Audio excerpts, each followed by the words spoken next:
Helga from Helga's Pennsylvania Cooking. And today is another with my Helga's Happy Holidays. And I'm doing a classical standby, but one that comes from my dad's side of the family and that I absolutely love. And Mike likes them a lot too. And that's a basic oatmeal spice cookie. They're nice and soft and fluffy. And this one doesn't have any nuts or raisins in it because my dad didn't do nuts and Mike doesn't care for raisins. But I've gotten used to them that way, growing up with them, and around the holidays I like making them. I know there's a lot fancier cookies out there, but one time a year I make the things that I grew up with, that when I eat them I'm instantly transported back in time to when I was young with my family and the holidays and good memories. And even though there's fancier cookies and whatnot, and I make some of those, I still love what my one friend calls granny cookies. But you know, they're a tradition and they're really, really good. So this is going to be a simple, basic oatmeal spice cookie.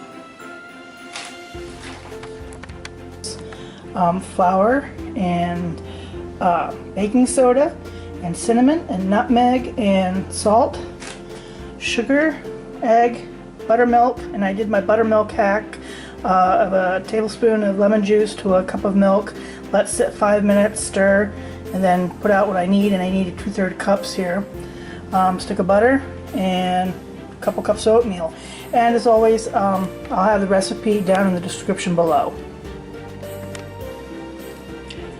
The first part of this, I'm going to take my flour and sift that for the next 4 ingredients, which is the baking soda, the salt, cinnamon, and the nutmeg.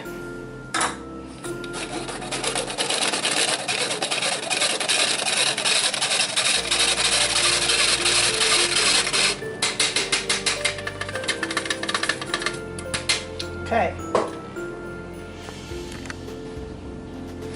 Next, I'm going to cream a stick of butter, and I had set that out earlier, so it's room temperature.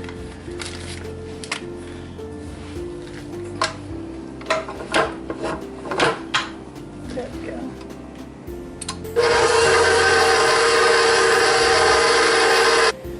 I'm going to add my sugar in 2 portions. And cream. Second portion. Now I'm going to add in my egg. I'll beat that till it's fluffy. Now I'm going to add my buttermilk and flour, alternating in 2 to 3 portions. So I'll put in part of it there. Start mixing that.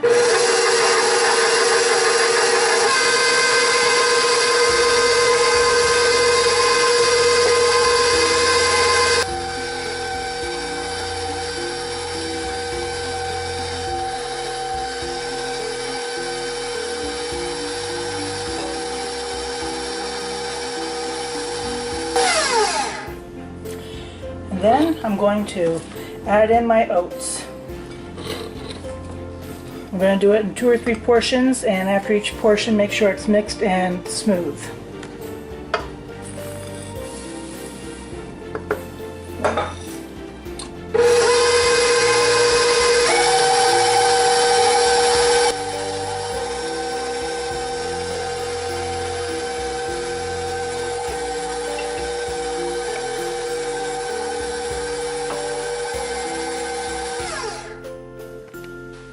And here's your batter. See it? Yeah, it looks like oatmeal. And we're gonna get ready to pop these in the oven.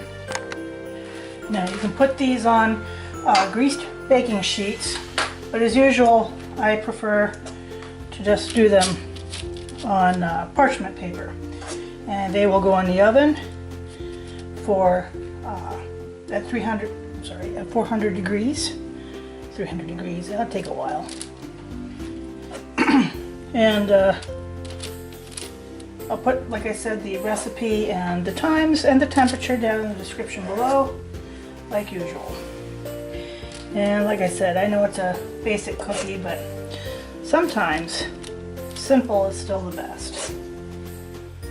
And, you know, they're all, you know, they're oatmeal and good stuff, you know, they're healthy. Sorta. So here they are out of the oven, and you want just a hint of golden brown on them. Here you can see them before they're baked. Here they are after they're baked, and I'm going to put them on my cooling rack here. So you know what time it is, taste test time. So this is how they came out and how they look. And I want you to see they're just a nice light golden brown. And one of the things I really like about these cookies is they're very light and fluffy. They're not sinkers or hard, they're soft. Just a nice light golden brown. And I'm just gonna have to try one. And yeah, it wouldn't be complete without milk, right?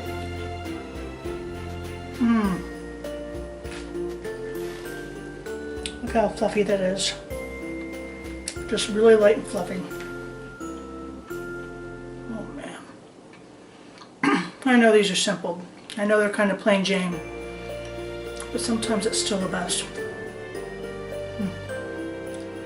I think they taste moreish. Definitely need more than one. So, these are my oatmeal spice cookies. My dad's recipe from his side of the family that my grandmother made, and who knows how far back beyond her. I've been making these, well, I baked my first cookies when I was 7 years old, and those were chocolate chips. And these and peanut butter cookies came next, all from my dad's side of the family. And I'll be sharing a couple more of those recipes coming up in the days coming up with the Happy Holiday series, along with some other stuff.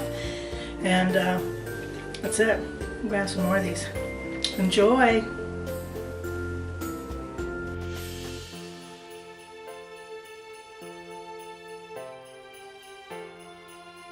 If you liked what you saw, like, subscribe, and join me next time here in Helga's Pennsylvania Cooking.